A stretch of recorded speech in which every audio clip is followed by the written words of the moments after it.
Assalamualaikum warahmatullahi wabarakatuh. Selamat datang kembali di channel Kuliah-Kuliahan, ruang pelarian di mana kalian bisa belajar banyak hal.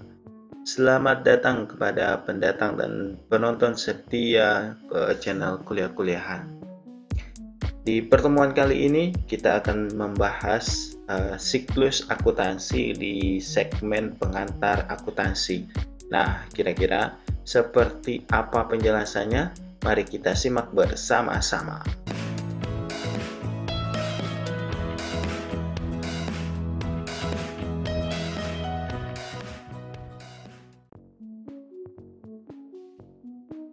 Oke, baik teman-teman. Sebelum kita lebih jauh menjelaskan siklus itu dan nanti kita akan coba langsung praktek ya, kembali kita praktek. Nah, kita akan bahas sedikit nih, siklus akuntansi itu apa sih sebenarnya? Nah, siklus akuntansi ini teman-teman adalah tahapan kegiatan yang dilalui dalam melaksanakan kegiatan akuntansi.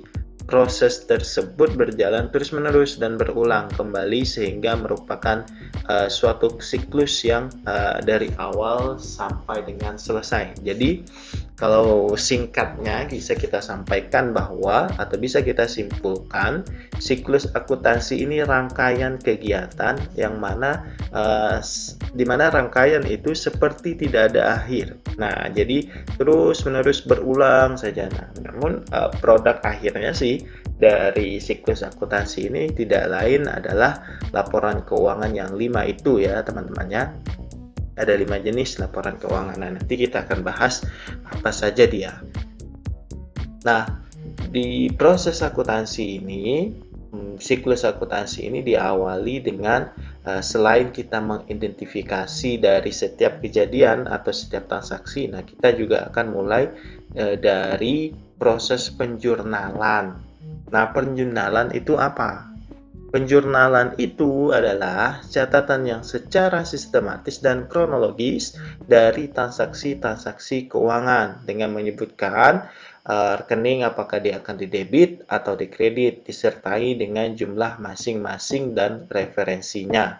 Nah, jadi singkatnya jurnal ini di mana kita akan mencatat bahwa transaksi ini kita akan identifikasi akun mana yang terpengaruh, kemudian kalau yang terpengaruhnya dia berada di posisi mana, di kredit, di debit atau di kredit. Lalu kita lengkapi setiap transaksi itu dengan nomor-nomor referensinya. Nah, apa sih fungsi jurnal itu?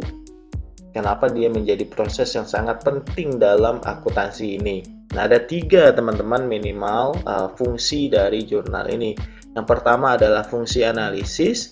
Fungsi analisis ini menentukan perkiraan yang di debit itu apa, yang di kredit itu apa, serta jumlahnya masing-masing. Jadi di fungsi analisis ini semacam kita mengidentifikasi akun apa sih yang terpengaruh, kas kah, persediaan kah, piutang kah, hutang kah, modal kah. Nah, seperti itu. Kemudian fungsi pencatatan. Nah, di fungsi pencatatan ini kita mencatat transaksi. Misalnya tadi yang berpengaruh kas. Nah, selain kasnya di debit, di kreditnya apa? Nah, lalu kita juga catat berapa sih nominalnya. Katakan 5.000, kas di debit 5.000, kemudian pendapatan di kredit 5.000. Nah, misalnya seperti itu.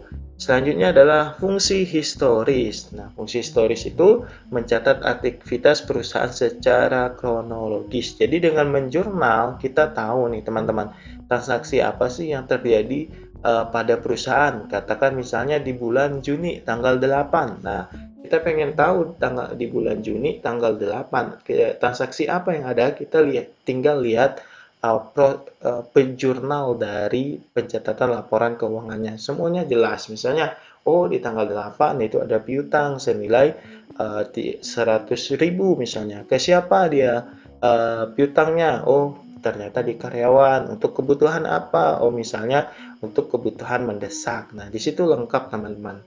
Jadi dengan proses jurnal ini kita bisa menganalisis, kita melakukan pencatatan dan kita tahu secara historis setiap transaksi itu. Nah, ini adalah satu di antara bentuk jurnal yang bisa teman-teman pilih. Nah, kalau proses belajar, saran saya sih menggunakan tabel seperti ini.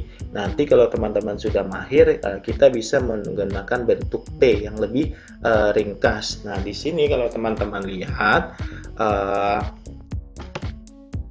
kita lihat ya teman-teman, ada di sini dia secara kronologis kita sebutkan tanggalnya, tanggal berapa kejadian itu, ini akun yang berpengaruh, akun apa misalnya cash, ini nomor referensi kalau di Aktiva dimulai dari 1. Nah, ini dia di posisi mana, di debit atau di kredit. Nah, kalau di debit di sini, kalau kredit di sini. Nah, ini teman-teman satu di antara bentuk jurnal. Nanti yang seperti saya sampaikan, kalau teman-teman sudah mahir, tinggal menggunakan bentuk T yang seperti ini.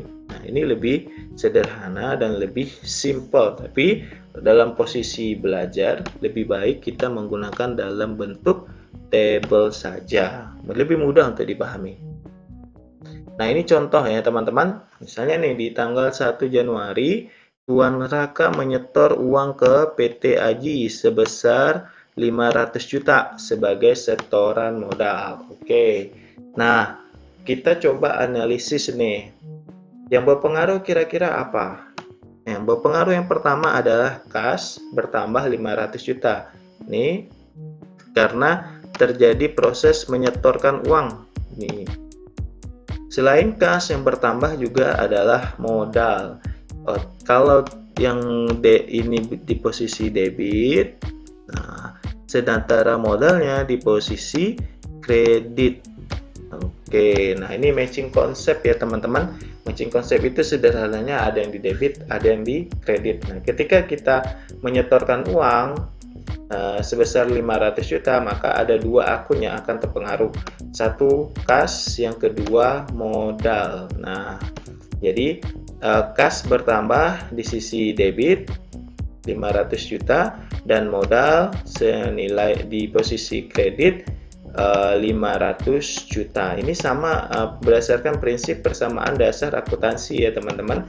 Kalau Aktiva dia bertambah di sisi debit, kalau Pasipa bertambah di posisi kredit. Nah, kebalikannya Aktiva kalau berkurang dia akan di sisi kredit, Pasipa kalau berkurang akan di sisi debit. Nah, ini persamaan dasar. Kita balik lagi ke persamaan dasar. Nah, selanjutnya pada tanggal 5 Januari 2002, perusahaan membeli sebuah mobil. Nah, sebuah mobil nih kira-kira apa nih yang bertambah dan apa yang berkurang? Otomatis ini bertambah kendaraan, ini sama-sama Aktiva ya teman-teman. Ini kendaraan berupa Aktiva tetap dan ini Aktiva lancar. Senilai dengan 500 juta dan kas berkurang 150 juta. Sorry, maaf, kendaraan tadi bertambah 157 juta dan kas berkurang senilai 150 juta. Nah, kenapa dia kas berkurang? Karena tadi ini kata kuncinya dia membeli secara tunai. Nah, ingat pada tanggal 2 nih, ada tanggal 2 dicatat akun apa yang berpengaruh. Di sini kendaraan di debit dan kas di kredit. Oke. Nah, oke, mudah-mudahan bisa dimengerti ya teman-teman. Selanjutnya pada tanggal 6 membeli mesin fotokopi secara kredit. Oh ya, karena ini ingat teman-teman, ini secara kredit artinya secara hutang. Nah, makanya berpengaruh adalah peralatan dia di debit. Oke. Dan hutang di sebelah kredit. Ingat, hutang juga bertambah nih. Ingat tadi persamaan dasarnya. Pasipa kalau bertambah dia akan di sesi debit. Nah, ingat masukin tanggalnya, tanggal 6, tanggal 2, peralatan juga karena dia termasuk Aktiva tetap dan hutang senilai 50 juta rupiah. Nah, untuk nomor referensi itu teman-teman itu berdasarkan kebijakan perusahaan masing-masing ya, jadi bisa berbeda, tapi dimulai dari angka 1 sesuai urutan yang paling lancar. Selanjutnya pada tanggal 15 dibayar beban telepon sebesar 1 juta rupiah. Oke, ini jelas ya, karena dia ini jadi biaya, ini di debit, Oke, kita lanjutkan. Di sini ada beban telepon senilai 1 juta rupiah di debit dan kas di kredit senilai 1 juta rupiah. Karena ini ya teman-teman, nah karena pembayarannya secara tunai tidak berhutang, jadi akan dicatat sebagai pengurang kas. Nah ini nanti karena ini biaya, kalau kita tarik ke atas maka ini akan masuk pengaruhnya ini ke laba rugi nanti teman-teman. Nah selanjutnya pada tanggal 18 Januari diterima pendapatan jasa senilai 8 juta rupiah. Nah kira-kira yang berpengaruh itu apa? Yang berpengaruh adalah kas senilai 8 juta rupiah. Ini posisinya di debit dan pendapatan dia bertambah di sisi kredit. Nah, oke teman-teman ya, untuk mencatat atau membuat sebuah jurnal itu yang didahulukan adalah posisi debit dulu, baru posisi kredit. Jadi kalau kita sebut itu kas bertambah, nah otomatis kas itu dia berada di posisi debit, lawannya ke kredit. Nah, jadi dalam membuat jurnal itu diutamakan di sebelah debit lebih dahulu. Nah, ini debit, di kas di debit 8 juta rupiah pendapatan bertambah di sisi kredit. Nah, kenapa kas pendapatan ini bertambah? Dia di posisi kredit. Nah, karena pendapatan ini akan masuk pada kolom FASIPA nanti yang berubah menjadi laporan laba rugi. Jadi, karenanya lah dia di posisi kredit.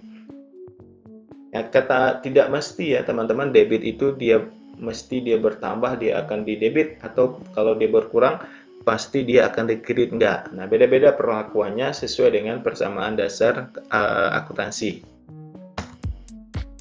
Pada tanggal 26 ini dibayar asuransi sebesar 750.000.